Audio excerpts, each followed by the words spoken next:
Que la paix soit avec toi au nom de notre Seigneur Jésus-Christ. C'est avec plaisir que nous retrouvons ce soir dans le cadre de notre cours sur la guérison et sur la délivrance, une autre occasion de plonger nos regards dans la parole de Dieu qui est esprit et vie. C'est par sa parole que nous sommes, c'est par sa parole que nous avons été créés et c'est dans sa parole que se trouvent les clés que nous cherchons pour marcher comme enfants de Dieu dans ce monde. Nous allons prier. Père, merci pour ta fidélité. Merci parce que jamais personne ne s'est approché de toi en vain. En fait, c'est toi qui nous attires à toi. C'est toi qui as pensé des bonnes pensées nous concernant et qui nous attire à toi tout le temps. Tu nous attires à toi parce que c'est de toi que nous sommes sortis. Nous attire à toi ce soir encore pour nous parler de toi, pour nous parler de l'œuvre de la croix, des bénéfices merveilleux qui sont notre héritage par Jésus-Christ. Merci parce que tu nous instruis et que la connaissance venant, Seigneur, nous sommes établis dans ces choses. Que ton nom soit sanctifié au nom de Jésus-Christ. Seigneur est fidèle. Il dit, tu es libéré de ta captivité. Tu es libéré de ta captivité. Je vois l'image de cette personne-là qui, à cause d'une infraction qu'il a commise, s'est retrouvée condamnée par le juge à séjourner dans les prisons pour un certain nombre de temps et qui, à la suite d'un jugement rendu en sa faveur, n'en est pas encore informé. Mais voir quelque temps plus tard, après que le jugement a été rendu en sa faveur, voir comme son avocat venir lui annoncer la bonne nouvelle. Dans mon cas, le jugement est rendu pendant qu'il n'est pas là. Okay? Les procédures étaient compliquées, des recherches étaient faites pour savoir s'il y avait vraiment quelque chose qui pouvait permettre que on le libère, que l'on lève ce qu'on appelle le crou. Le monde spirituel est vraiment fondé sur des lois spirituelles. Et la justice de notre Dieu, qui est le système par lequel il approuve ou désapprouve la vie d'un homme sur la terre, est quelque chose qui est fondé sur des lois qui sont invariables.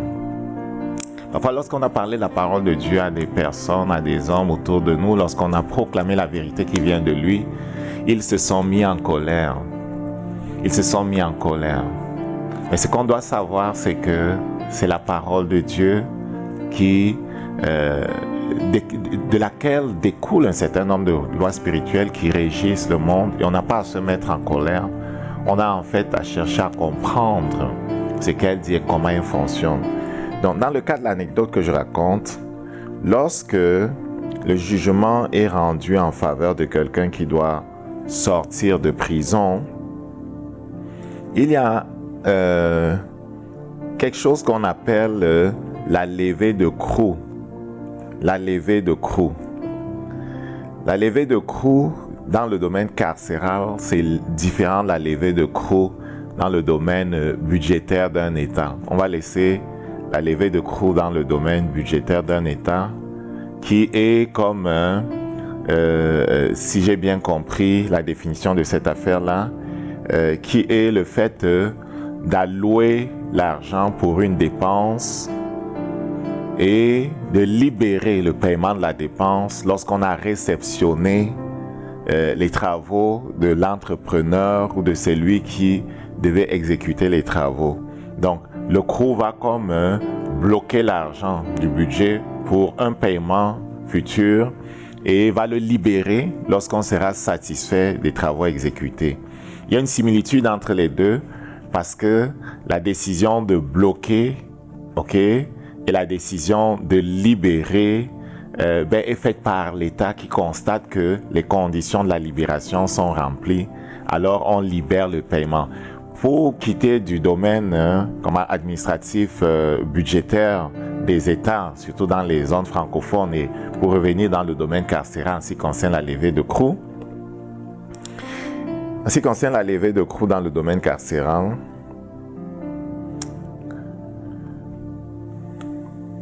il est question d'un certificat de recherche et d'opposition à l'utilisation ou à la libération de celui qui était détenu. Donc c'est un certificat de recherche et d'opposition. Okay? On parle de CROU, C-R-O-U. Il s'agit d'un acte administratif ou judiciaire qui s'oppose temporairement à la libération d'une personne détenue. Même si elle a fini de purger sa peine, aucune décision de remise en liberté a été prise. Le CROU va maintenir la personne en prison jusqu'à ce que l'on fasse quoi? Jusqu'à ce que l'on fasse des recherches pour voir s'il n'y a aucune opposition à sa sortie.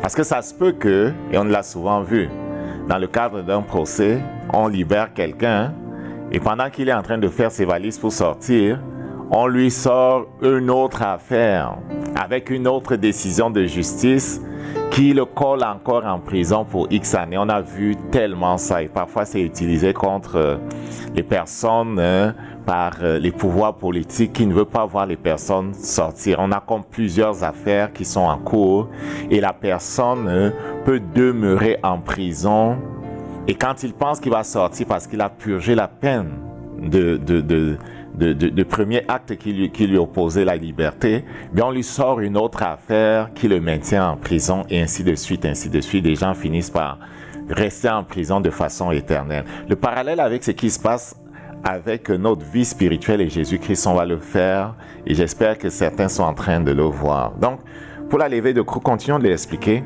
On veut l'expliquer parce que le monde est vraiment juridique. C'est juridique. Ce sont des lois. Il faut vraiment aborder la vie spirituelle sur, sous le couvert des lois spirituelles. Nous sommes appelés à être en tant qu'enfants de Dieu des experts juridiques.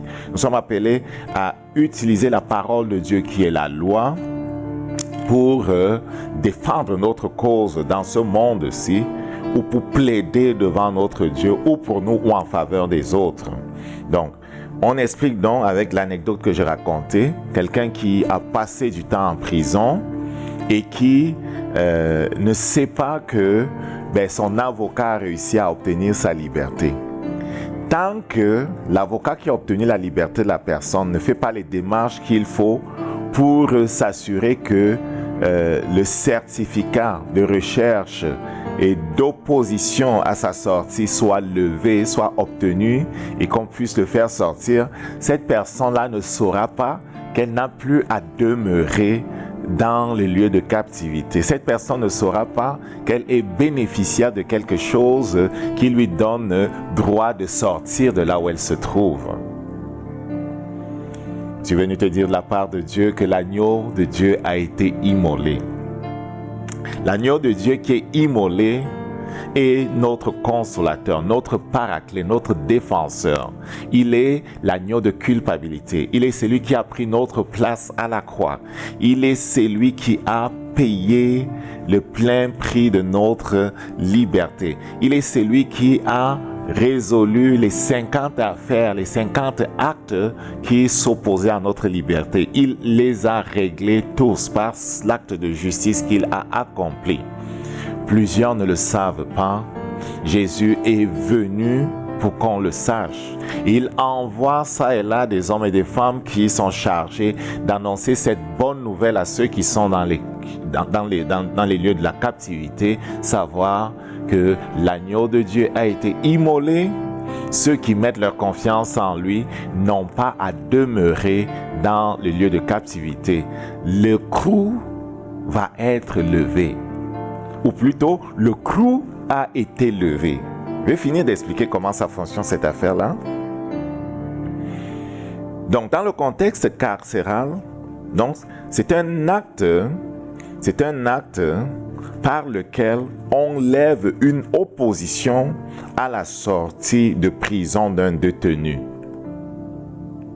Donc, on va faire des recherches pour confirmer qu'il n'y a plus aucune affaire qui pourrait maintenir le détenu en prison. Lorsqu'on fait des recherches et qu'on se rend compte qu'il n'y en a plus aucune, dans aucune cour, il y a un jugement rendu contre lui qui s'opposerait à sa sortie, on émet ce certificat et on s'en va voir le régisseur qui gère la place où il se trouve et le bonhomme peut sortir. Tu as été libéré de ta captivité. Jésus-Christ a obtenu la levée de clous. Il a obtenu l'acte juridique qui confirme qu'il n'y a plus aucune condamnation contre toi. Romains chapitre 8 verset 1 dit: il n'y a plus donc maintenant aucune condamnation contre ceux qui sont en Jésus-Christ.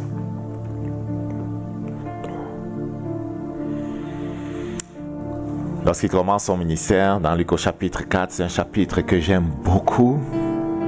Lorsqu'il commence son ministère, c'est un chapitre qui nous permet de comprendre dans quelle attitude se trouvait Jésus lorsqu'il marchait sur la terre. C'est un chapitre qui nous permet de comprendre quelle était l'attitude de ceux qui ont marché avec Jésus-Christ après lui, ceux qui ont poursuivi son ministère après lui. Ça nous permet de comprendre même quelle est l'attitude de notre Dieu vis-à-vis de nous. Au chapitre 4, donc verset 16, il sera à Nazareth, où il avait été élevé, et selon sa coutume, il entra dans la synagogue le jour du sabbat, se leva pour faire la lecture. On lui remit le livre du prophète Ésaïe. L'ayant déroulé, il trouva l'endroit où il était écrit, au verset 18, « L'Esprit du Seigneur repose sur moi, parce qu'il m'a oint pour annoncer une bonne nouvelle aux pauvres. » Il m'a oint pour annoncer une bonne nouvelle aux pauvres. Il m'a envoyé guérir ceux qui ont le cœur brisé, proclamer aux captifs la délivrance, aux aveugles le recouvrement de la vue, pour renvoyer libres les opprimés. Qu'est-ce qu'il dit? L'Esprit du Seigneur est sur moi, parce qu'il m'a choisi pour annoncer la bonne nouvelle aux pauvres. Bien-aimé, arrête de promener des regards hagards. Arrête de regarder à gauche et à droite. Arrête de te laisser emmener dans les profondeurs du découragement. Arrête de t'apitoyer sur toi. Arrête la colère contre Dieu, contre ceux qui sont autour de toi. C'est lui qui proclame ses paroles et c'est lui qui est allé à la croix. Au moment où il les proclame, il est dit au verset 20, « Ensuite, il roula le livre. Il roula le livre, le remit au serviteur et s'assit. Tous ceux qui se trouvaient dans la synagogue avaient le regard fixé sur lui. » Écoute très bien. Il vient de lire Ésaïe au chapitre 61 qui parle du Messie et il s'assoit. Qui parle de ce que le Messie allait venir et que les temps changeraient. Il s'assoit, les gens le regardent. On veut savoir ce que le rabbin va dire au sujet d'Ésaïe qu'il a lu. On l'attendait peut-être à ce qu'il confirme la venue prochaine du Messie. On s'attendait peut-être à ce qu'il dise que oui, le Messie va venir tel que le Père l'a dit, Ne nous laissons pas décourager par le fait que les Romains nous dominent. Ils étaient une colonie romaine. Ils étaient oppressés par les Romains. César leur faisait payer des impôts. Et comment dire ça?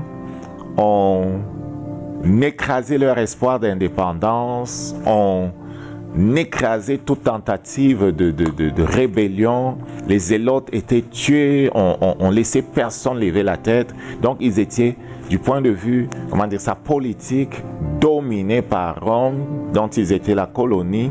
Et ils espéraient que le Messie viendrait pour changer les choses. Donc quand il s'assoit et que les regards sont sur lui, mais on s'attend à ce qu'il dit, ce que les rabbins ont d'habitude de dire, savoir, un jour le Messie viendra. Oui, on est oppressé, on est écrasé par les autres, mais ne perdons pas espoir, le Messie viendra. Tu comprends? Mais non, ce n'est pas ce qu'il leur dit. Il commence à leur dire, au verset 21, « Aujourd'hui, cette parole de l'Écriture que vous venez d'entendre est accomplie. » Jamais personne n'avait parlé de cette façon-là. Quand il dit « Aujourd'hui, cette parole de l'Écriture est accomplie », il dit au moins deux choses. Il dit « Je suis le Messie » et il dit « Vous êtes libérés de votre oppression. Je suis le Messie, vous êtes entrés dans le royaume de Dieu. Je suis le Messie, les choses pour vous ont changé. La mort est partie, c'est le règne de la vie. » Mais les gens ne pouvaient pas voir. Pourtant, celui qui vient comme l'agneau de Dieu parle à partir de cette position qui est celle de l'éternité. Dans l'éternité, il n'y a pas de passé, il n'y a pas de présent, il n'y a pas de futur, il n'y a pas de passé. Tout est présent. Il parle à partir de cette position où tout est présent. Il dit, cette parole de l'Écriture est accomplie. Qu'est-ce que la parole de l'Écriture dit? Cette parole de l'Écriture dit que les malades sont guéris. Cette parole de l'Écriture dit, ceux qui ont le cœur brisé sont délivrés des choses qui les écrasent. Cette parole de l'Écriture parle de la délivrance des captifs. Cette parole de l'Écriture parle du recouvrement de la vue. Le temps change. Il dit, on est dans le temps où les choses sont différentes. La mort est partie. On ne se souvient plus de la mort, c'est le règne de la vie. Et par la suite, partout où il allait, il agissait en fonction de cette parole. Il venait comme cet avocat-là qui vient annoncer la bonne nouvelle au prisonnier qui n'est pas au courant que le jugement a été rendu en sa faveur. Des recherches ont été effectuées dans toutes les autres juridictions du royaume pour voir s'il y avait un acte qui avait été comme déposé par un autre plaignant le concernant, et ayant confirmé qu'il n'y avait aucun acte qui s'opposait à sa sortie, alors l'avocat venait avec le certificat de recherche. Okay? Le certificat de recherche, ce qu'on appelle, j'ai appelé tantôt la CROU, certificat de recherche, okay? À l'opposition de libération. Recherche à une opposition à la libération. Donc, il vient avec le certificat pour dire que il n'y a rien qui s'oppose à ta liberté.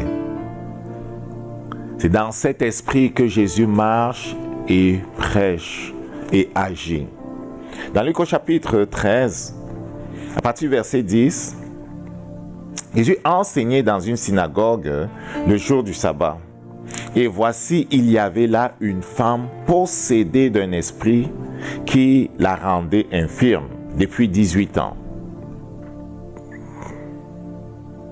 Elle était courbée et ne pouvait pas du tout se redresser. Lorsqu'il la vit, au verset 13, Jésus lui adressa la parole et lui dit, « Femme, tu es délivrée de ton infirmité. » Tu es délivré de ton infirmité. Regarde comment il parle. Femme, tu es délivrée de ton infirmité. Elle n'avait pas entendu Jésus proclamer les paroles de Luc au chapitre 4 qui concernaient tous les opprimés. Elle avait été affranchie, mais elle ne savait pas. Elle avait été guérie, mais elle ne savait pas. Il fallait que quelqu'un vienne lui annoncer la bonne nouvelle et surtout, il fallait que quelqu'un vienne exécuter pour elle la libération de la captivité. Tu es libéré de ta captivité. Jésus-Christ t'a libéré de ta captivité et je prie que, à mesure que nous avançons dans ce message, tu puisses comprendre que celui qui parle n'est pas un homme. Celui qui parle est le Dieu qui a créé toutes choses. Celui qui parle est le Dieu dont la parole agit avec puissance. Je me souviens dans l'autre église où on était, celle de Pasteur Pierre, il y avait une personne qui avait un problème avec son genou. Pendant qu'on se préparait à faire l'étude de la parole de Dieu ce mercredi soir-là, et que nous étions dans un temps de louange, son genou s'est mis à bouger. En fait, c'est comme si quelqu'un était en train de travailler dans sa jambe. Il n'y avait pas de sensibilité dans sa jambe. Mais ce jour-là, elle, quand on finit la louange, tu comprends, elle raconte en pleurant que elle a retrouvé la sensibilité. Elle raconte que pendant qu'on était dans la louange, en fait, ce sont les anges, c'est maintenant mon interprétation, les anges étaient en train de travailler sur ton pied. Pour cette femme-là aussi, dont la libération a été exécutée ce jour-là, l'acte par lequel elle est libérée ne date pas du jour où il est exécuté. L'acte par lequel la dame est libérée date de 2000 ans et plus. C'est à Golgotha que ça a été signé. C'est à Golgotha que cela s'est passé. Lorsqu'il dit, vous savez comment Dieu a oint du Saint-Esprit, Jésus-Christ, qui allait de lieu en lieu, faisant du bien, guérissant ceux qui étaient sous l'emprise du diable, il nous montre bel et bien que ce que nous subissons ne vient pas de notre Dieu. Si nous nous trompons sur la source des choses que nous subissons, nous ne saurons pas vraiment les adresser de la bonne façon. Un problème bien posé, dit-on, est à moitié résolu.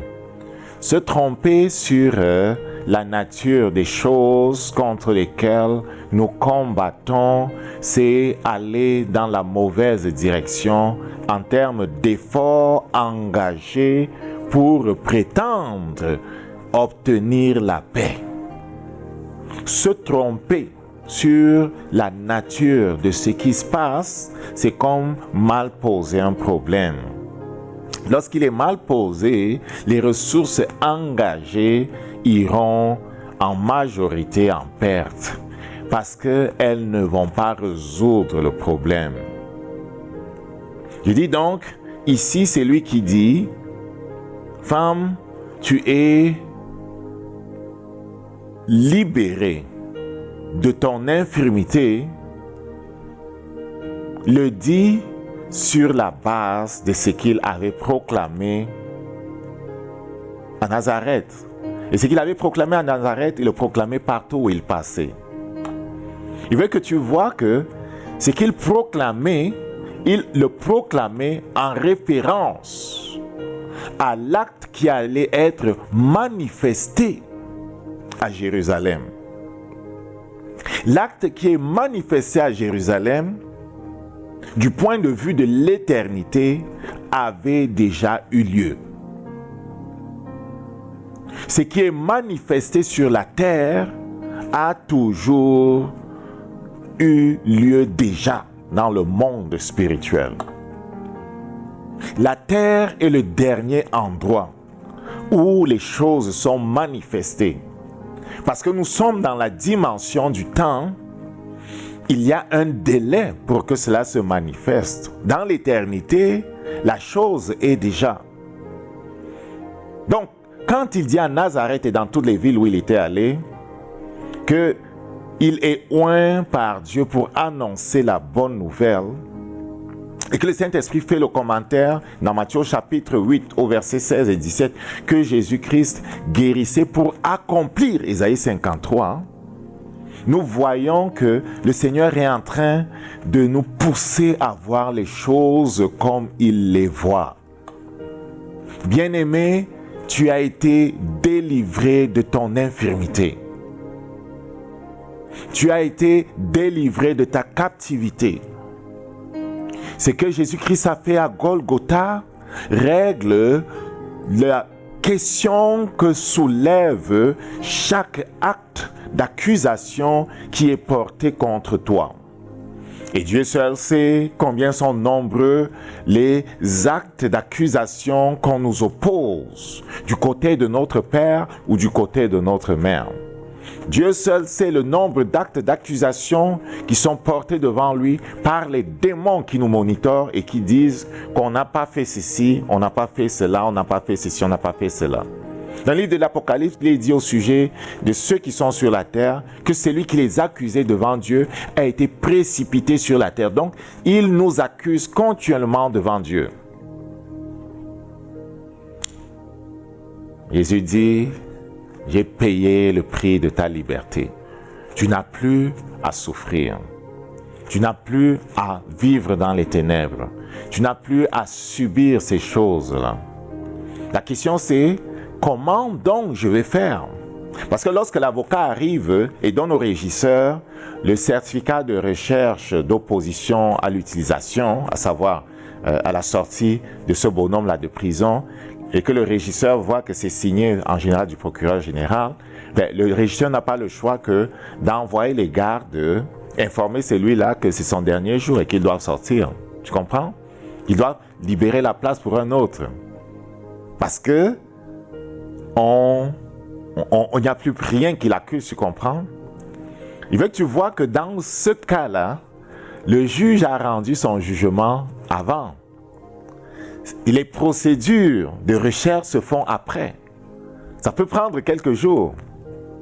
Pourquoi on cherche, dépendamment si le système est informatisé ou pas, si on cherche et s'il n'y a pas une autre plainte contre lui. S'il y a une autre plainte, il va attendre de savoir l'issue de cette plainte-là. Mais s'il n'y a pas de plainte, il va sortir. Pour ce qui nous concerne, je vais revenir sur la femme. Pour ce qui nous concerne, Galates au chapitre 3 explique que Galates au chapitre 3 confirme que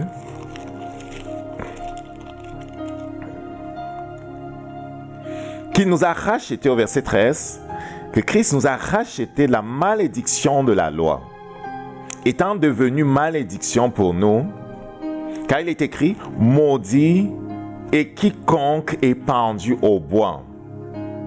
Il nous a racheté de la malédiction de la loi. Donc, c'est quoi la malédiction de la loi? C'est la condamnation. La loi déclare la mort de celui qui pêche contre Dieu. Le salaire du péché, c'est la mort. C'est quoi le péché? Le péché, c'est le fait de manquer le but. Or, tous ont péché. Nous avons tous péché. Adam a péché. Nous avons hérité de sa nature. Nous avons tous péché. Et ce qui se passe avec Adam se passe aussi avec nos ancêtres. Se passe avec ceux qui sont dessus de nous. Un qui est chef de notre territoire, un qui est chef de notre famille, un qui est chef de notre nation, pêche, signe des contrats avec le monde spirituel, cela nous engage. En tout cas, ceux avec qui signent les contrats nous voient comme engagés et chercheront à nous imposer les conditions de ce contrat-là. Or, il est écrit ici que Jésus-Christ nous a libérés de la malédiction de la loi. Savoir de tous ces contrats. L'acte de condamnation, l'acte qui nous condamnait a été déposé sur lui, dit le Saint-Esprit ailleurs. L'acte qui nous condamnait a été déposé sur lui en sorte que lorsque des recherches sont faites, on ne trouvera pas quelque chose qui s'oppose à notre liberté. Or, le menteur agira comme s'il y a toujours quelque chose qui s'oppose à notre liberté. Et bien des gens ont fini par croire que c'est normal qu'ils subissent les choses qu'ils subissent, savoir des restrictions dans leur santé, des restrictions dans leur famille, des restrictions dans leur vie sentimentale, des restrictions dans leur vie professionnelle, parce qu'ils voient ces mêmes restrictions autour d'eux, parce qu'ils voient ces mêmes restrictions aux personnes qui sont de leur âge, auprès de leur tante, leur oncle. Ils se disent, qui suis-je moi pour échapper à ça? De toute façon, c'est génétique cette affaire. De toute façon, c'est comme ça dans notre famille, c'est comme ça dans notre nation. C'est comme ça. Pourquoi? Parce que l'autre a menti, a réussi à nous conditionner à accepter le mensonge. La vérité, bien-aimée, c'est qu'il n'y a pas de condamnation pour ceux qui sont en Jésus-Christ. Notre avocat Jésus-Christ ne s'est pas trompé lorsqu'il dit qu'il est venu annoncer la bonne nouvelle. Il est venu annoncer l'année de grâce. Il est venu annoncer la liberté. Et il a annoncé cette liberté à cette femme-là qui, comme plusieurs, ne savaient pas qu'elle avait été libérée. Le drame de plusieurs, c'est qu'ils ont été libérés. L'acte par lequel ils ont le droit de sortir a été signé, mais l'exécution de cet acte, ou bien, comment dire ça, l'exécution de l'acte, pour ce qui les concerne, n'a pas encore été fait. Pourtant, c'est déjà signé. C'est déjà signé. Sauf qu'il ne s'est trouvé personne pour faire en sorte que cela soit exécuté. C'est le travail de l'avocat de venir voir le régisseur de prison avec le cours signé par souvent c'est le procureur général, j'ai dit plus haut, et pour dire des recherches ont été faites dans toutes les cours et on n'a pas trouvé un acte d'accusation qui pourrait maintenir notre client en prison. Aussi, il doit sortir. On va repartir dans Luc au chapitre 13. Donc la femme a été possédée d'un esprit qui la rendait infirme depuis 18 ans. Bien aimé, souvent les choses que nous combattons ne sont pas d'ici. Arrêtons de courir aveuglement vers le médecin avec toutes sortes d'affaires. Interrogeons le Saint-Esprit pour comprendre ce qui se passe. Quand bien même la chose serait simplement naturelle, Jésus-Christ aussi guérit les choses naturelles. Quelqu'un un jour manipulé comment ça s'appelle? Une machette pour couper les herbes. Il n'a pas fait attention. Il a coupé sa jambe. Le sang se mettait à gicler. Et il a tapé la place en disant « Jesus !» Ça s'est arrêté net et ça s'est refermé. Henry Groover raconte le témoignage de son enfant. Lui, c'est quelqu'un qui a été utilisé par le Seigneur puissamment dans l'intercession pour les villes. C'est un homme que Dieu a envoyé dans différentes places du monde pour marcher et pour prier. Il marchait dans des villes et il priait. Il partait parfois dans des zones qui étaient infestées de sorciers, infestées de toutes sortes de choses.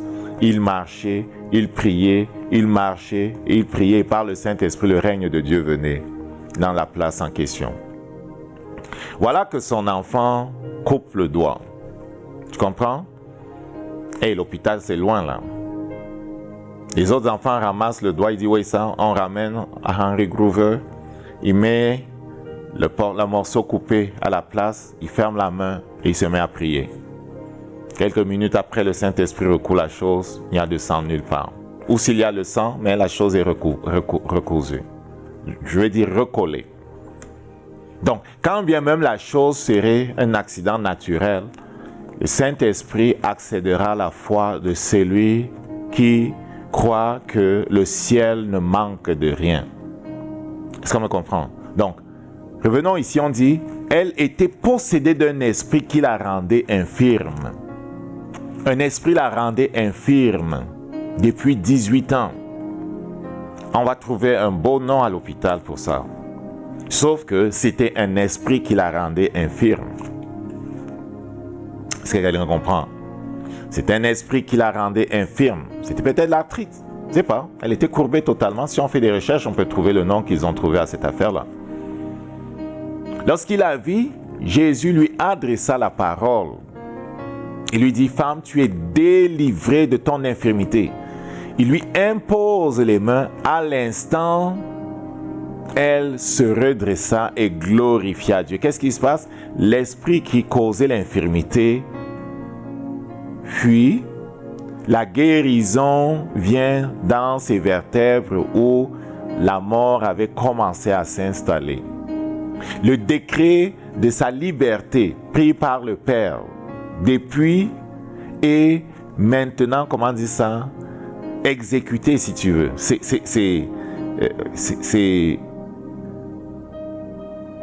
Le décret avait été signé, jamais ça avait été exécuté. Parce que les gens ne connaissaient pas comment ça se passe. C'est Jésus qui nous enseigne ces choses-là. Donc, il met la main sur elle, il proclame sa liberté, ce qui avait été pris comme décision par le Père et manifesté dans sa vie. Mais si tu regardes bien, il n'est pas encore allé à la croix. Il n'est pas encore allé à la croix. Mais le Saint-Esprit fait le commentaire que toutes les guérisons, toutes les délivrances, il le fait afin que soit accompli Ésaïe 53, versets 4, 5, 6. Est-ce que quelqu'un comprend?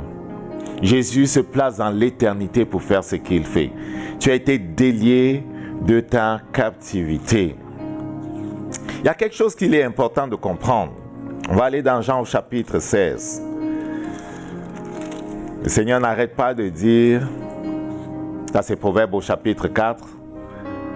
On va dans Jean au chapitre 16, mais dans Proverbe au chapitre 4, au sujet de la connaissance, au sujet de la compréhension des choses spirituelles, le Père nous invite à ne pas être ignorants de ces choses-là. Nous ne devons pas être ignorants des choses spirituelles. Tu vas le voir aussi dans 1 Corinthiens chapitre 12, verset 1. Ne pas être ignorant des choses spirituelles. Il va nous encourager à aspirer à connaître comment fonctionnent les choses. Dans le Proverbe, il disait,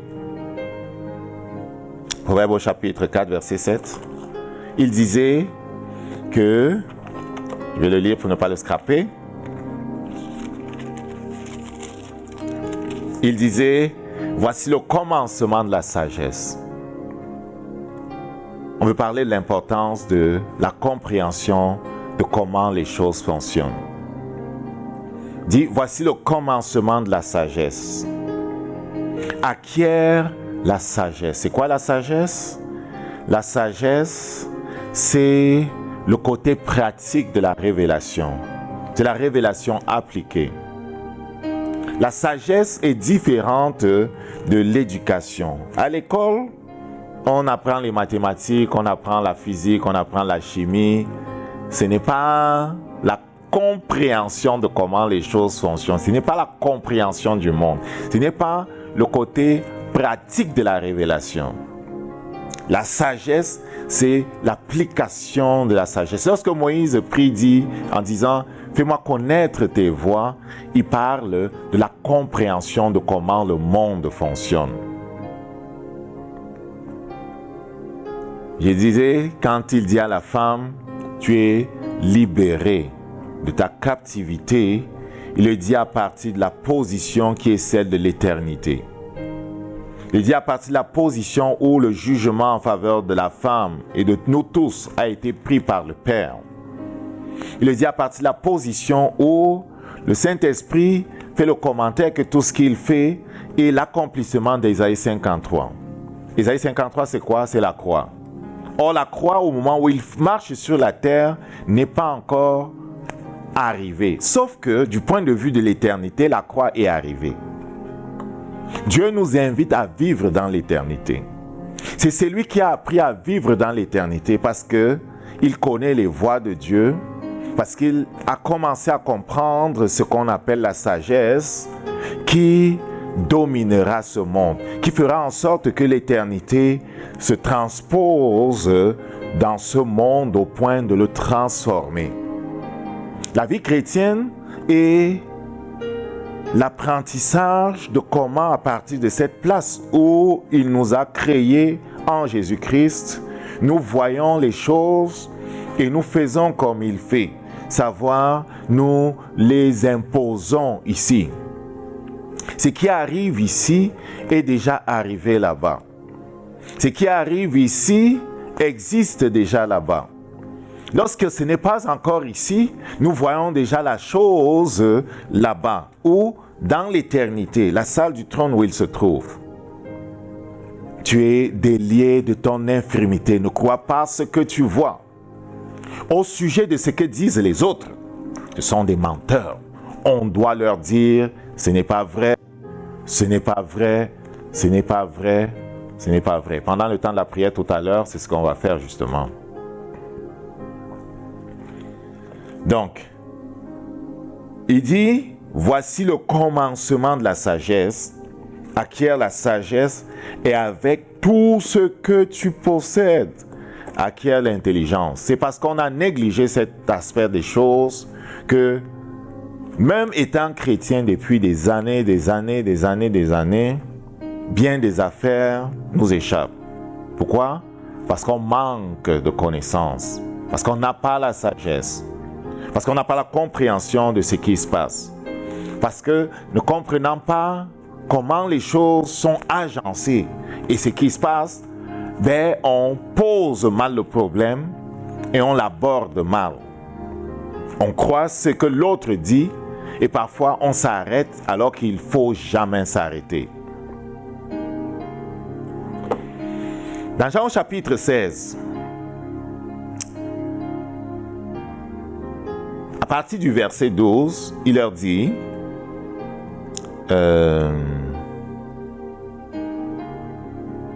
je vais lire à partir du verset 5 pour avoir un contexte qui fait plus de sens. On veut parler du péché, de la justice et du jugement. Le péché, la justice, le jugement. Trois choses que Jésus souligne dans cette partie-ci qui sont super importantes pour amener ici ce qui existe déjà. Parce qu'il faut comprendre ce qu'il a fait et savoir comment se positionner lorsque nous parlons dans ce monde. Maintenant, je m'en vais vers celui qui m'a envoyé. Verset 5. Et aucun de vous ne me demande où vas-tu. Mais parce que je vous ai dit ces choses,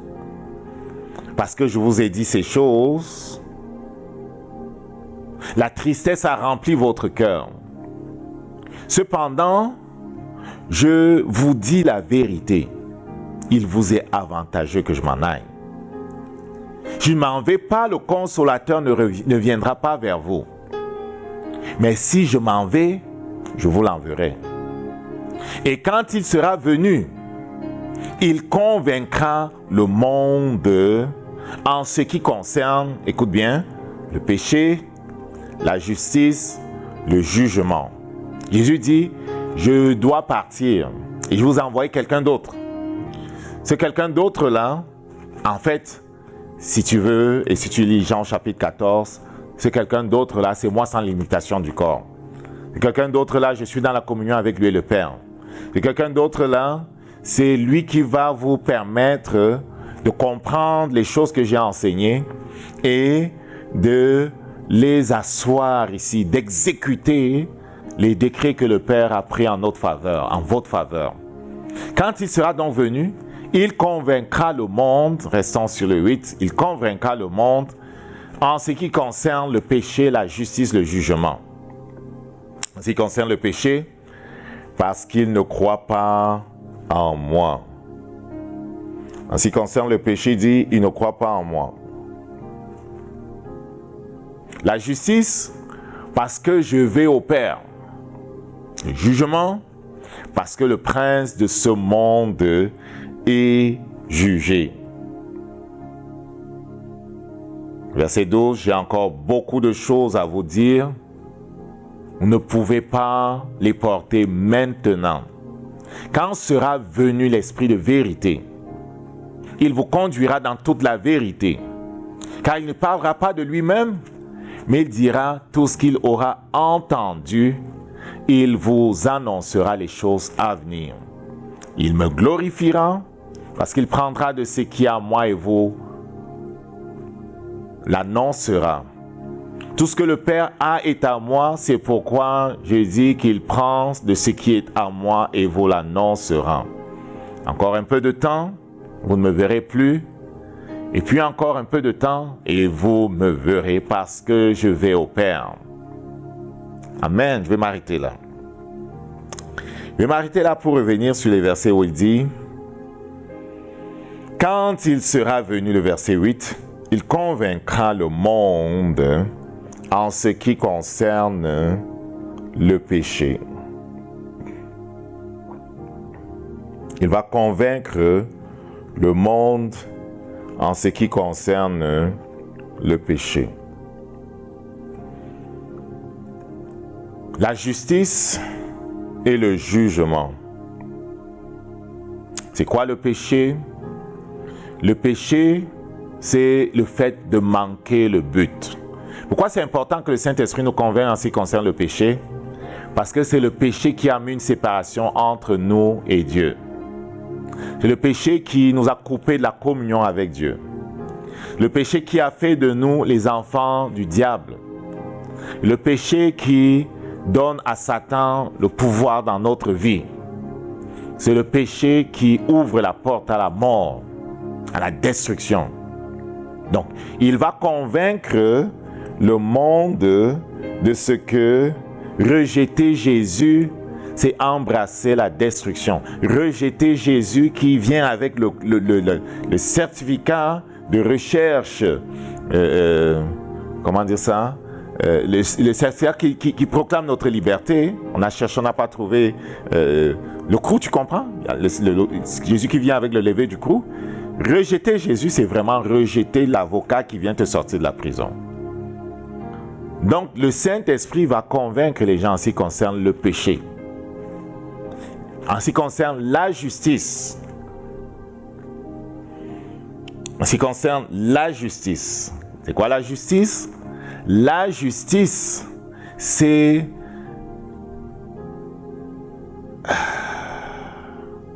l'état de ce qui est conforme à la parole de Dieu. Le Saint-Esprit va convaincre le monde de ce que suivre un autre chemin, c'est folie. Le Saint-Esprit va convaincre le monde de ce que le sacrifice de la croix est le seul que le Père accepte. Le Saint-Esprit va convaincre le monde de ce qu'il n'y a pas un autre moyen. Le jugement, il dit parce que le prince de ce monde a été jugé. Le prince de ce monde, c'est Lucifer. Le prince de ce monde est celui par qui le péché est entré dans le monde. Le péché et la mort sont entrés dans le monde par lui. Le prince de ce monde est celui qui tient les hommes liés par le péché et la mort, qui domine par le péché et la mort. Le prince de ce monde est celui qui, à la place de la justice, nous a établis dans l'iniquité.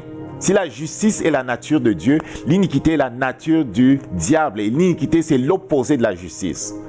Donc, le jugement du prince de ce monde, c'est la destruction du système qui nous maintenait esclaves.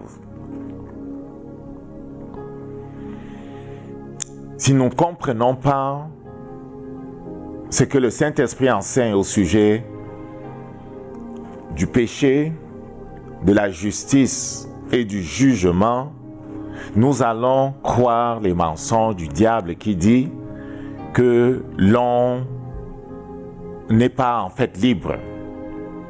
On va croire le mensonge de Satan qui va venir nous dire que tel domaine de ta vie là, j'ai un acte de condamnation contre ça. Les autres domaines peuvent être florissants, mais tel domaine de ta vie là, j'ai un acte de condamnation contre lui. Du coup, tu ne peux pas sortir.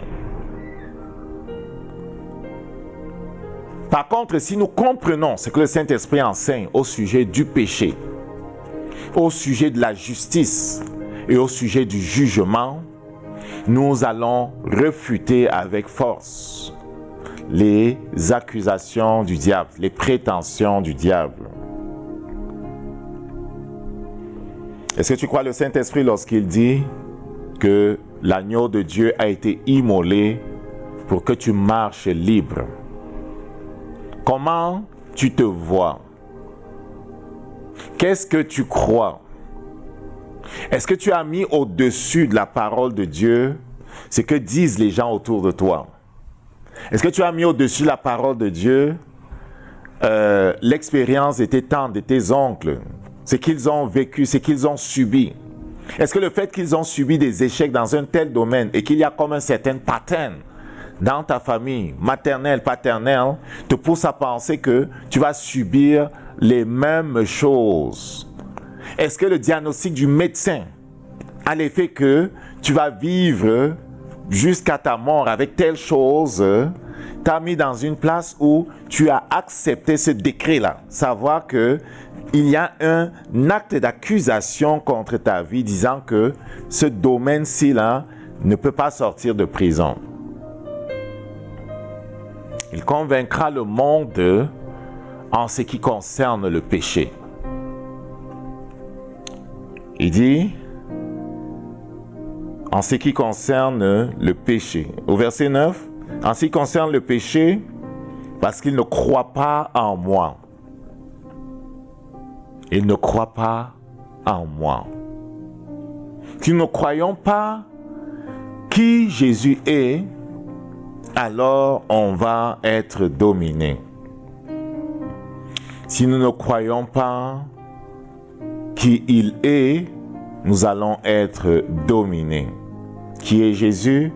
Jésus-Christ est le dernier Adam. Jésus-Christ est notre représentant. Jésus-Christ est celui qui a payé pour nous. Jésus-Christ est celui qui paraît comme notre avocat avec la levée de clous. Il remet le lever de clous au régisseur de prison. C'est signé de la main du Père. Les portes du séjour des morts ne peuvent pas prévaloir contre ceux dont Jésus est l'avocat. C'est pour ça qu'il a dit, les portes du séjour des morts ne prévaudront pas contre mon Église. Qu'est-ce que tu crois? Il a payé le prix de notre liberté. Qu'est-ce que nous croyons? En ce qui concerne le péché, il ne croit pas en moi. Isaïe 53, verset 1 dit, qui a cru la parole de notre témoignage. Si tu crois qu'il est, tu confesseras chaque jour qu'il est.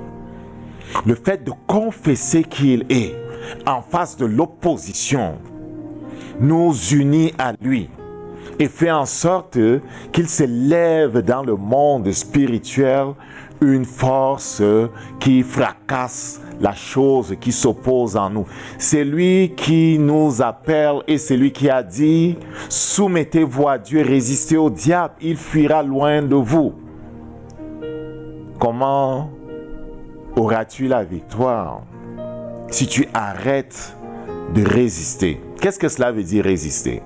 Résister, cela veut dire ce qu'il dit. Résister, c'est dire ce qu'il dit. C'est réfuter ce que dit l'autre. C'est réfuter les actes de condamnation qu'on brandit contre tes finances, contre ta vie sentimentale, contre ta santé, contre tes enfants, contre ton travail. Il a payé le prix de notre liberté. Aucun domaine de notre vie ne peut rester dans les ténèbres. On va aller vite. On va prendre le temps de prier. Il y a en ce qui concerne la justice, parce que je vais au Père et vous ne me verrez plus. Il est venu pour aller à la croix. Il va au Père parce que la justice est satisfaite. Il va au Père comme notre représentant. Il va au Père comme celui qui transfère le tabernacle de là où il se passait à Jérusalem, dans des choses qui étaient faites de main d'homme, dans cette place où c'est dans le ciel. Il va au Père comme notre souverain sacrificateur. Il va au Père comme celui qui est ressuscité. Je vais au Père veut dire j'ai vaincu la mort. C'est pour ça qu'il leur disait, détruisez ce corps. Au bout de 3 jours, ce temple, je le rebâtirai.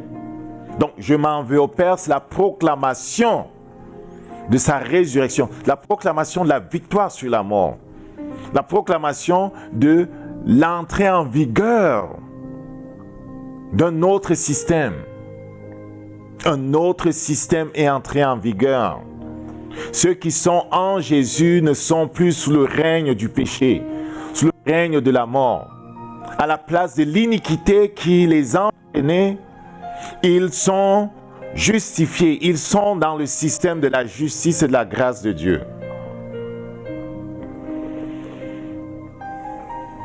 Il y a en ce qui concerne le jugement, le prince de ce monde a été jugé. Le jugement de Dieu dans les Écritures apparaît toujours comme étant l'acte par lequel il sépare la lumière des ténèbres. Je ne sais pas quelle est ta situation. Si tu as compris le jugement, ceux qui t'agressent pendant la nuit fuiront loin de toi. Parce que le Seigneur t'a séparé.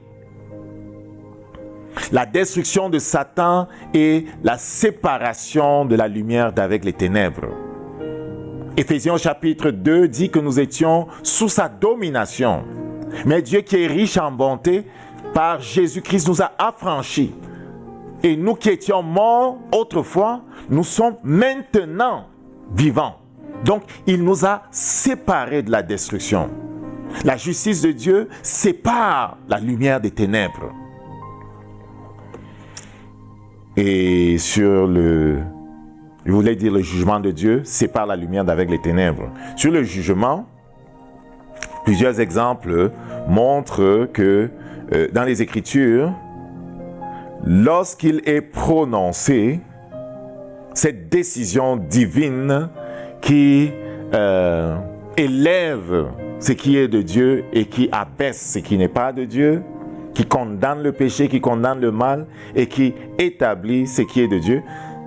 Plusieurs exemples montrent que ça vient vraiment pour établir le règne de Dieu, pour détruire ce qui n'est pas de Dieu.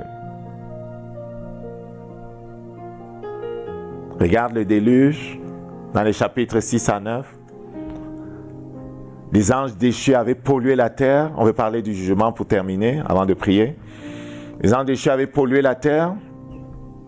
Et lorsque il exécute son jugement, donc Satan a été jugé, il faut que tu comprennes ce que ça veut dire. Le prince de ce monde a été jugé.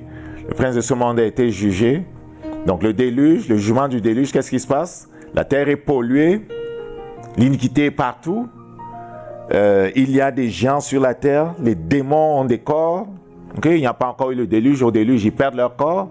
Tu comprends? Donc, il y a des géants sur la terre, des hybrides. Il envoie le déluge. Le déluge, c'est un jugement. C'est un jugement contre l'iniquité qui était partout. Et c'est quoi le résultat du jugement? C'est que la terre est renouvelée. Au chapitre 8, la terre est renouvelée. Noé fait une alliance avec Dieu. Il y a comme un renouveau.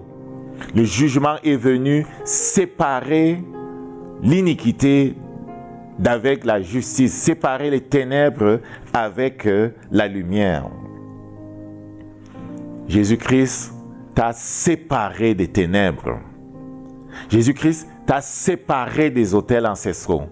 Jésus-Christ, par le jugement du diable, t'a séparé de la destruction. Tu es libéré de ta captivité. Tu es libéré de ta captivité. Le jugement du diable est ta séparation avec ce qui n'est pas de Dieu. On va commencer à proclamer ces choses-là tranquillement.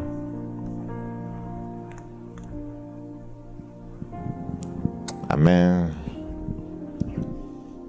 Je vais résumer et puis on va proclamer ces choses-là. Le Père dit: oh mon fils, ma fille, comprends ce que dit mon esprit. Crois ce qui s'est fait à la croix. Comprends qui est Jésus-Christ. Et comprends qu'en te recréant en lui, j'étais destiné à vivre dans la paix. J'étais destiné à marcher dans ma présence librement. L'acte de condamnation qui pesait contre toi a été cloué à la croix. Il n'y a plus aucun acte. Il n'y a plus aucun décret. Il n'y a plus aucun acte juridique où qu'il se trouve, aucune alliance, quelle qu'elle soit, qui puisse te maintenir ou maintenir un domaine quelconque de ta vie dans la destruction. Sur Jésus-Christ, j'ai tout déposé. Sur Jésus-Christ, j'ai tout déposé. Sur Jésus-Christ, j'ai déposé l'iniquité de la maison de ton père. Sur lui, j'ai déposé la maladie qui t'oppresse. Sur lui, j'ai déposé les choses par lesquelles tes finances sont combattues, par lesquelles ta santé est combattue, ta vie sentimentale est combattue. Sur lui, j'ai déposé toutes choses afin que tu vives. Oh, si tu pouvais comprendre, qu'à la croix, ta liberté a été proclamée. Il pouvait comprendre, tu te tiendrais debout pour louer. Et tu apprendrais à te soumettre et à résister. J'appelle mon Église à reconnaître ce qui s'est fait à la croix. J'appelle mon Église à marcher dans l'éternité. J'appelle mes enfants à reconnaître qui ils sont. Celui qui marche dans l'éternité ignore ce qui est dans le naturel. Celui qui marche dans l'éternité étend sa main, étend son épée contre la mer, contre toute situation qui s'oppose à ce que déclare ma parole. Celui qui marche dans l'éternité croit ce que je proclame. Aujourd'hui encore, je proclame ta liberté. Oh bien-aimé, le Saint-Esprit dit dans Ésaïe au chapitre 53, qui a cru la parole de notre témoignage. Rends grâce à Dieu. Père, je te rends grâce. Rends grâce à Dieu. Rends grâce à Dieu. Rends grâce à Dieu. Rends grâce à Dieu. Rendre grâce à Dieu, c'est lui dire merci. Dis merci à Jésus-Christ, même si tu ne comprends pas. Tu n'as pas besoin de comprendre. La même façon que Jésus disait à cette femme-là qui était courbée, que tu es libéré de ton infirmité, je dis au nom de Jésus, tu es libéré de ton infirmité. Tu es libéré de l'oppression qui pesait contre toi. Tu es libéré de la condamnation qui pesait contre toi. Tu es libéré de ceux qui t'oppressent pendant la nuit. Tu es libéré de ceux qui pensaient pouvoir s'asseoir sur ta maison, sur ta vie, continuellement. Tu es libéré de l'apitoiement sur soi. Tu es libéré de toute forme d'inquiétude, d'insécurité. Tu es libéré de ce qui ne vient pas de notre Dieu.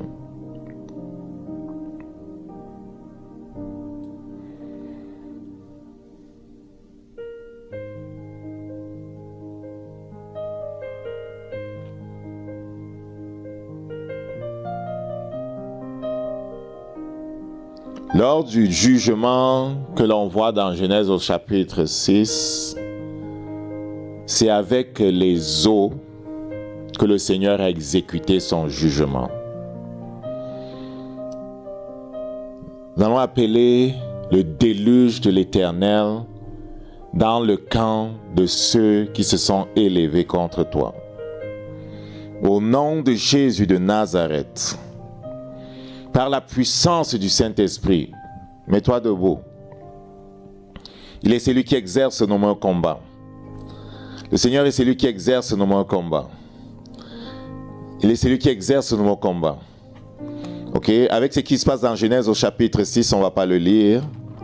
Chapitre 6 jusqu'au chapitre 9. Il est dit que le Seigneur a fait venir la pluie. Il a plu pendant au moins 40 jours, tu comprends? Et la terre a été complètement submergée. On doit apprendre à prier avec la parole. Dieu va te conduire à travers la parole et tu vas voir ses jugements. Lorsque tu vois les jugements de l'Éternel dans la parole, ce que tu dois faire, c'est personnaliser ce que tu vois, l'appliquer à ta situation.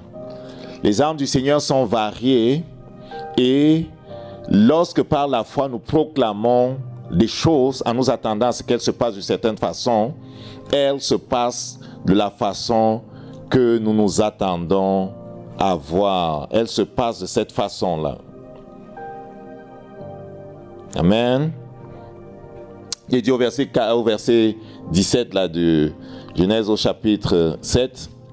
Le déluge fut 40 jours sur la terre, les eaux crurent et soulevèrent l'arche, et l'Éternel s'éleva au-dessus de la terre. Lorsque le jugement de Dieu vient, il nous sépare de ce qui se passe avec les autres. Christ nous a séparés de ce qui se passe avec les autres. Elle s'éleva au-dessus de la terre, les eaux grossirent et s'accumulèrent beaucoup sur la terre. L'arche flotta à la surface des eaux. Les eaux grossirent de plus en plus. Tous les hauts de montagnes qui sont sous le ciel furent entièrement couvertes. Au nom de Jésus de Nazareth, par la puissance du Saint-Esprit, nous appelons les eaux du jugement de Dieu à inonder et à saccager le camp de ceux qui s'élèvent contre nos vies. Nous appelons les eaux du jugement de Dieu à saccager le camp de ceux qui s'élèvent contre notre vie. Nous appelons les eaux du jugement de Dieu à nous séparer de ceux qui parlent de nous détruire. Nous appelons les eaux du jugement de Dieu à détruire l'armée de ceux qui s'élèvent contre nous. La même façon que l'armée de Pharaon a été engloutie et complètement détruite. Ainsi, l'armée de ceux qui nous poursuivent sont engloutis et complètement anéantis dans les eaux du Seigneur, dans le déluge du Seigneur. Nous sommes séparés de la destruction. Je suis séparé de l'Égypte. Je suis séparé de la maison de la servitude. Les eaux de l'Éternel me séparent de la servitude. Les eaux de l'Éternel me portent au-dessus de tout. Les eaux de l'Éternel me poussent au-dessus de la destruction. Les eaux de l'Éternel me séparent de ce qui n'est pas de Dieu. Père, que ton nom soit sanctifié. Puisse-t-il disparaître comme les chars de Pharaon ont disparu. Puisse-t-il disparaître ceux qui parlaient contre ma vie. Puisse-t-il disparaître ceux qui parlaient contre mon mariage. Puisse-t-il disparaître ceux qui parlaient contre ma santé. Puisse-t-il disparaître ceux qui parlaient contre mes enfants. Puisse-t-il disparaître ceux qui s'étaient attaqués à ma vie, à mes affaires. Puisse-t-il être englouti au nom de Jésus. Tu es l'Éternel qui me sépare. Tu es l'Éternel qui me met au large. Que ton nom soit sanctifié. Gloire à toi, Seigneur. Dans Genèse au chapitre 18, un autre élément du jugement que nous voyons, c'est celui que le Seigneur utilise sur Sodome et sur Gomorrhe. C'est celui qu'il utilise sur Sodome et sur Gomorrhe. Et qu'est-ce qu'il utilise comme chose pour les juger? Il utilise le feu. L'Éternel fait tomber du ciel le feu. Dans Genèse au chapitre 19. Ah, la page de ma Bible est un peu scrapée là. Oups. Dans Genèse au chapitre 19.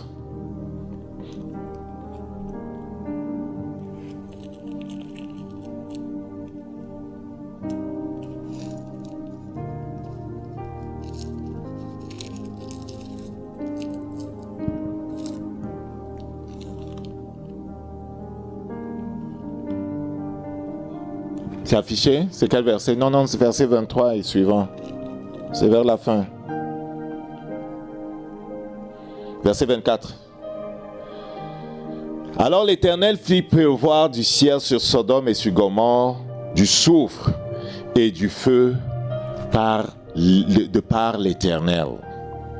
L'Éternel fait pleuvoir du ciel sur Sodome et sur Gomorrhe du soufre et du feu de par l'Éternel. Il détruisit ces villes, toutes les plaines, tous les habitants des villes, toutes les plantes de la terre.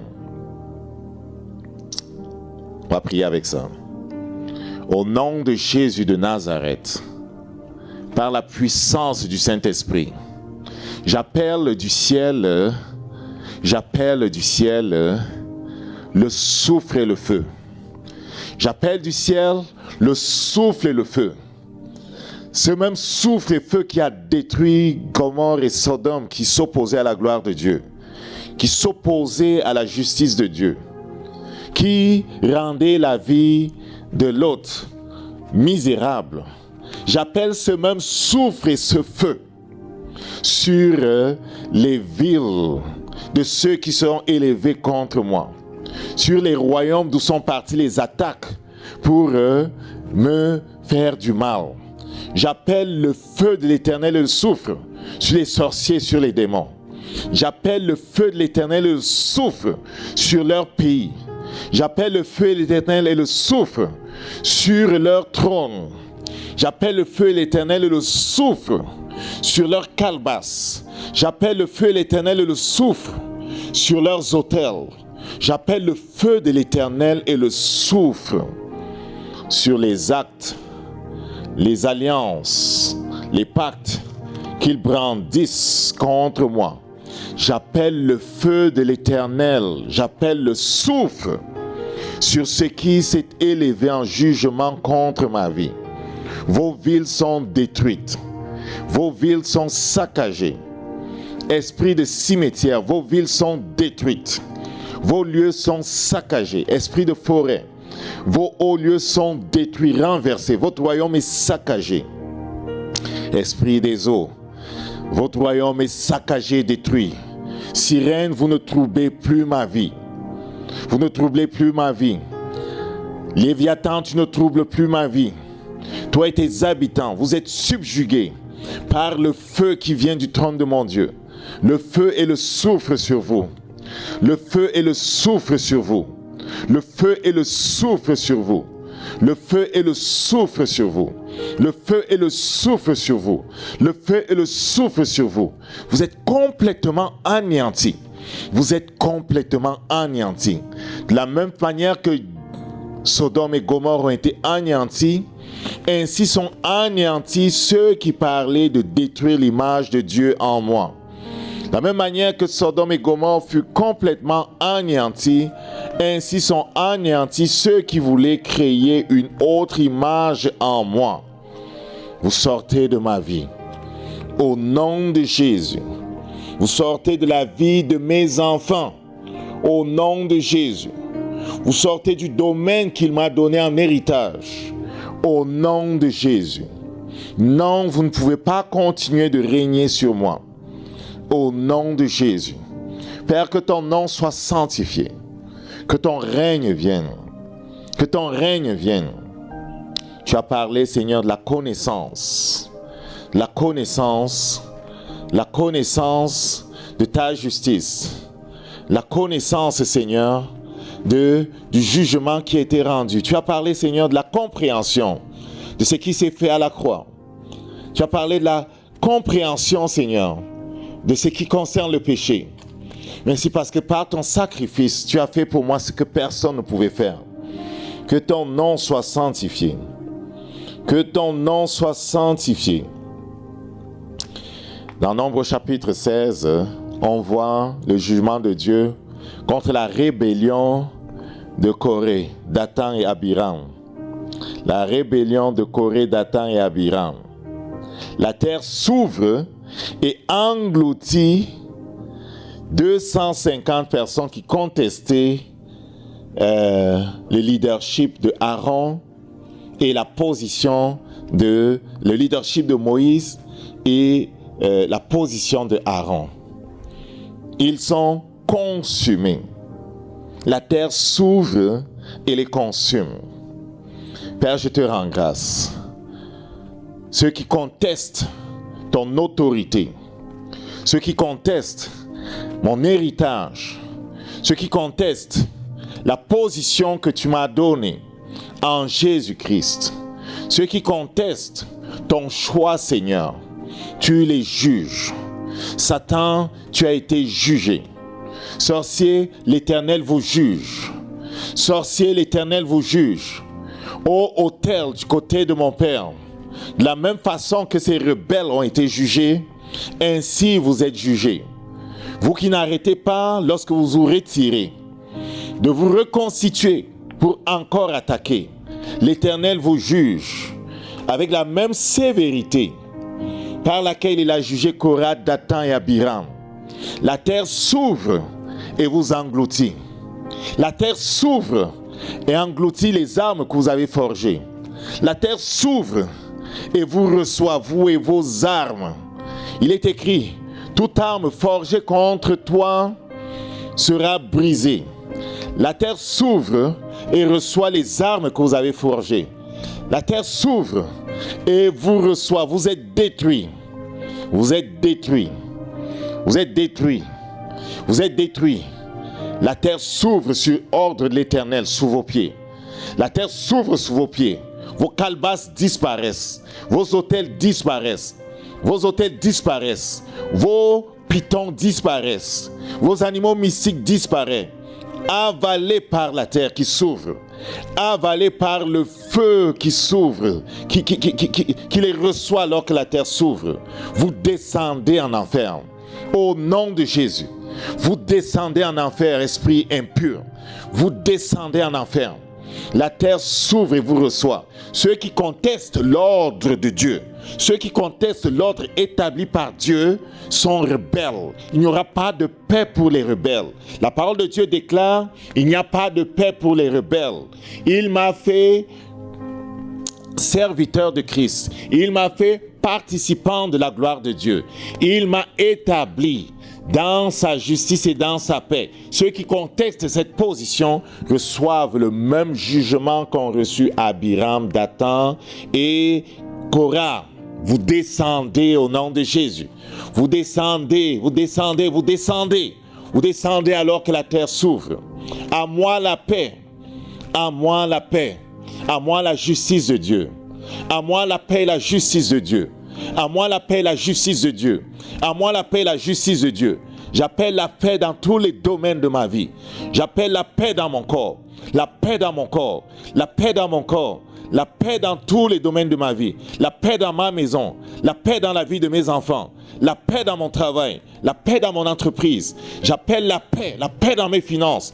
Le règne de Dieu dans mes finances. Le règne de Dieu dans ma vie. Le règne de Dieu dans mon couple. Le règne de Dieu dans chaque chose que je fais. Chaque chose que je fais réussit. Il est écrit que je sors dans la paix. J'entre dans la paix. Mes greniers sont remplis.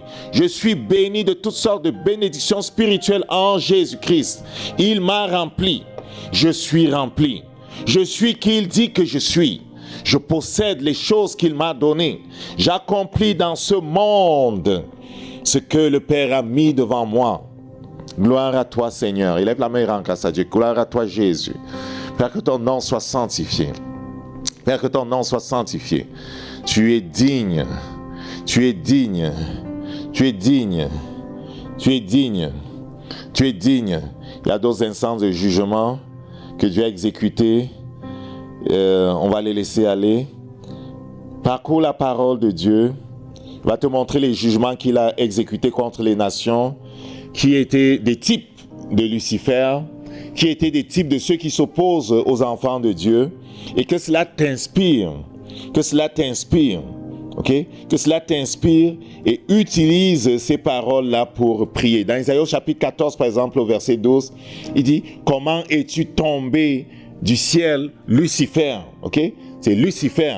Arrête-moi l'affaire d'Assobriand. C'est comment es-tu tombé du ciel? On a fait sauter Lucifer là-bas. On a enlevé Lucifer dans certaines versions, mais c'est Lucifer. Donc tu peux utiliser ça pour dire, et Apocalypse au chapitre 12 le confirme. Te voilà tombé du ciel, Lucifer. Tu es tombé du ciel. Le ciel, c'est une position de domination. Il ne domine pas dans ta vie. Ok? Prier avec ce verset-là va ressembler à quelque chose du genre: tu es tombé du ciel, Satan. Vous êtes tombé, démon. Vous êtes tombé. Vous avez une position élevée. Vous étiez élevé pour régner sur moi. L'Éternel vous a fait tomber. Quand? À la croix. Toujours à la croix. Quand? À la croix. À la croix, Jésus-Christ vous a dépouillé. À la croix, Jésus-Christ vous a fait tomber. Et tu le dis quand? Le matin, tu le dis à midi, tu le dis le soir, et tu écoutes le Saint-Esprit qui t'inspire comment parler. Le Seigneur nous parle aujourd'hui, je vais conclure. Il vient nous parler aujourd'hui de ce que nous ne devons pas oublier ce qui s'est fait à la croix. C'est faute de comprendre comment fonctionne le monde spirituel que bien souvent nous avons été mis en échec. Il pose la question dans le premier verset d'Ésaïe 53, qui a cru la parole de notre témoignage? Il y a un mystère, bien-aimé. Ceux qui croient la parole qui part du trône de Dieu voient cette parole prendre forme en eux. Ils font un avec la parole. La parole de Dieu est le transporteur. La parole de Dieu nous transporte dans ce qu'elle proclame. Lorsqu'il dit « qui a cru la parole de notre témoignage », il est en train de dire qui sont ceux qui ont choisi de se connecter avec la délivrance qui vient de Dieu. Parce que c'est ce même Dieu-là qui pose la question ailleurs, et ça c'est Isaïe au chapitre 49, là, verset 24. Et ce même Dieu-là qui pose la question, est-ce que le butin du méchant lui sera enlevé? Il répond en disant oui, elle va lui être enlevée. Mais ça ne peut pas être vrai si nous ne croyons pas ce qu'elle dit. Jésus-Christ, dans son ministère, nous montre que la position à partir de laquelle il marche est l'éternité. Parce qu'il parle des choses qui sont à venir comme ayant déjà été faites. Comment il peut parler des choses à venir, savoir la référence à la croix, comme ayant déjà été fait? Il peut le faire à cause d'Apocalypse au chapitre 13, verset 8, dans les versions correctes là, qui disent « L'agneau de Dieu a été immolé avant la fondation du monde ». Ce que nous voyons à Jérusalem, c'est la manifestation de quelque chose qui s'est fait. Dieu t'a délivré de ta captivité. Tu n'as pas à rester dans la cellule. Des recherches ont été faites et il n'a pas été trouvé contre toi un jugement qui justifie le fait que tu demeures encore dans cette place-là. Il faut que tu te lèves pour sortir. Il n'y a aucune justification au fait que tu doives continuer de demeurer assis. Est-ce que quelqu'un comprend? Comment on se lève? On se lève en choisissant de voir ce qu'il montre, en choisissant de changer l'image qu'on a de nous. À la place de l'esclave, je choisis de voir l'homme libre. À la place du pauvre, je choisis de voir l'homme riche. À la place du faible, je choisis de voir le fort. À la place de celui qui n'a pas, je choisis de voir celui qui a. À la place de celui qui vivait dans le naturel seulement, je choisis de me positionner dans l'éternité et de faire toutes choses à partir de cette place-là. Combien de fois? Jusqu'à ce que le transfert soit terminé. Jusqu'à ce que la chose soit manifestée. Est-ce que quelqu'un me comprend? Amen.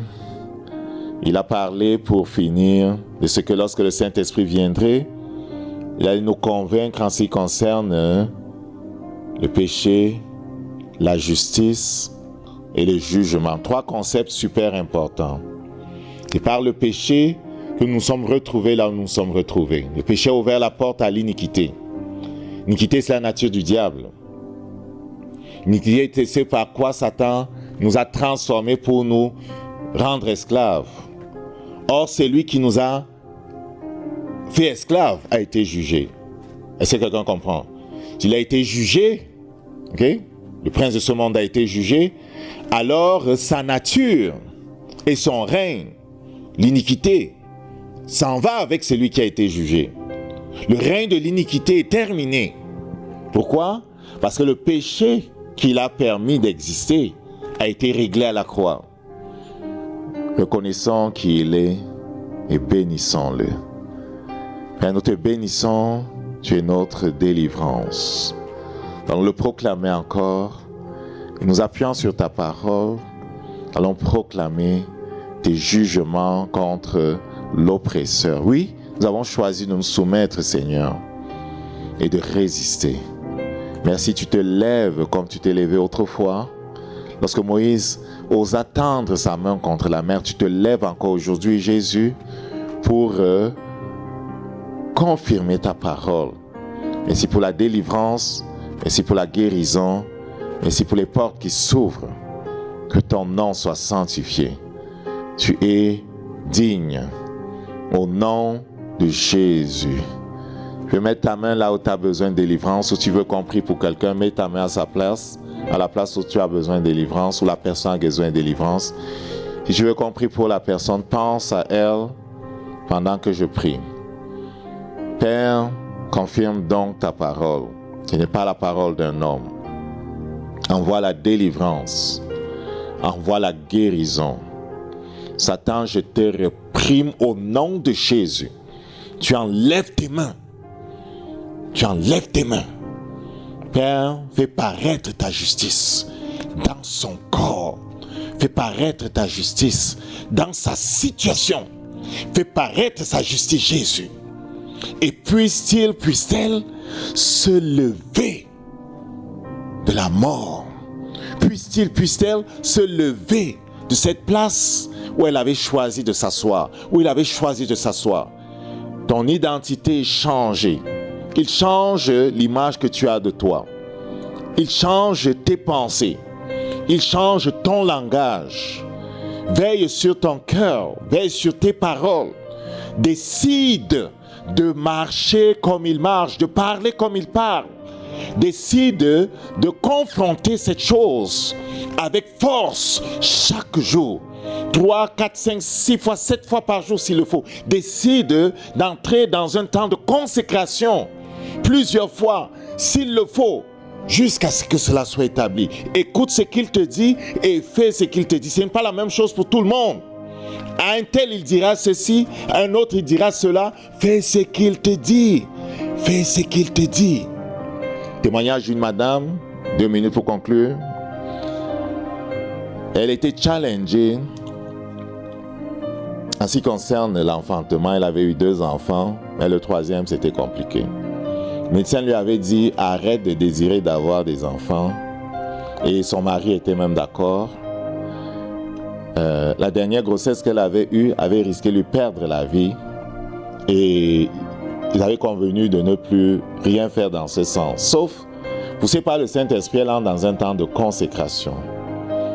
Et elle est poussée par le Saint-Esprit à se consacrer, à jeûner, à aller dans la montagne de prière, à prier, à jeûner, à prier, à jeûner, à prier, à jeûner, à prier, à jeûner, jusqu'à ce que Jésus lui-même est venu alors qu'elle était à la montagne de prière un jour, sous la forme d'un vieillard, et s'est assis avec elle, lui a parlé, lui a remis, je pense que c'était un petit poussin, et quand il s'est levé, qu'il est parti, et qu'elle a commencé à poser la question, il a disparu, elle a demandé aux gens à côté, est-ce que vous avez vu le vieux qui était ici, l'homme du 3e âge qui était ici, avec qui je parlais, il était vêtu de blanc. Il dit non, on n'a vu personne. Toi, tu étais là depuis toute seule. Qu'est-ce que je suis en train de dire? Je suis en train de dire, il va pousser les uns et les autres dans différentes directions Et la consécration va mettre à leur place les choses qui ont besoin d'être mues dans le monde spirituel, qui ont besoin d'être déplacées. Alors que ces choses vont être déplacées et que la justice de Dieu va être établie, viendra la chose que depuis toujours il veut faire paraître. Amen. On est une église qui a à cœur de prêcher le message qu'il a confié à ses apôtres. Je t'encourage, si tu n'es pas encore, abonné à la chaîne, vraiment de t'abonner, de partager dans tous tes réseaux. Partage, cela nous aide à porter ce message le plus loin possible. On est vraiment à la fin et plusieurs ont besoin de savoir ce que notre Seigneur Jésus a dit, ce qu'il enseigne. Donc, je t'encourage de le faire.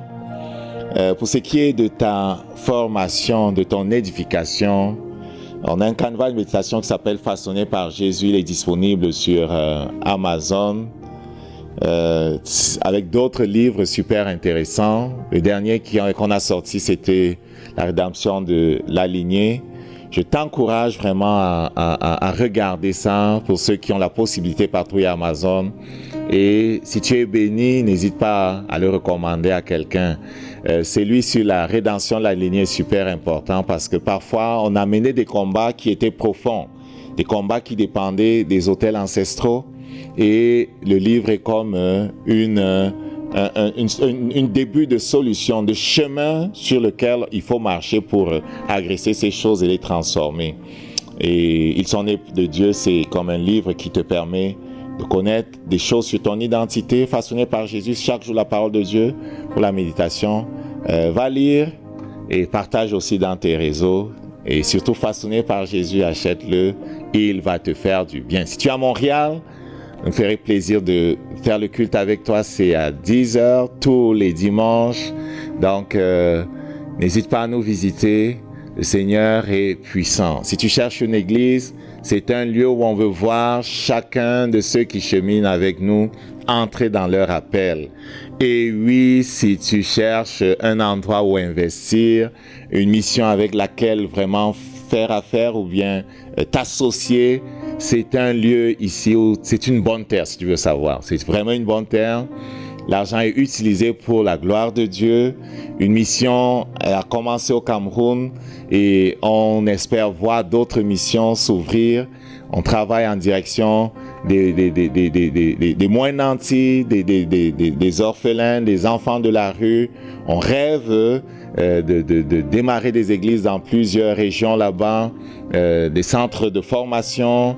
C'est vraiment une place où tu peux investir pour la gloire de Dieu, être participant de ce que le Père nous a donné. Nous allons nous séparer. Amen. Qu'il te fasse du bien. Retrouvons-nous dans 2 semaines. Si tu as besoin de prière, n'hésite pas à nous envoyer tes sujets de prière. N'hésite pas de nous contacter. S'il y a un témoignage, n'hésite pas de nous contacter. Les adresses sont affichées.